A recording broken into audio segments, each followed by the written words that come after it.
Magandang gabi po. Narito na po ang resulta ng ating 9 p.m. PCSO Lotto results today.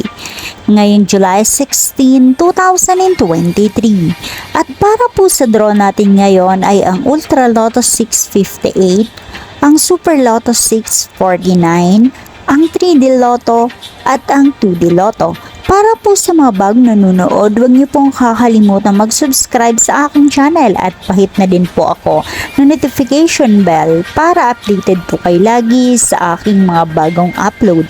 At para naman po sa update ng ating Lotto winners, ipinopost ko po siya under our comment section. Maraming salamat po.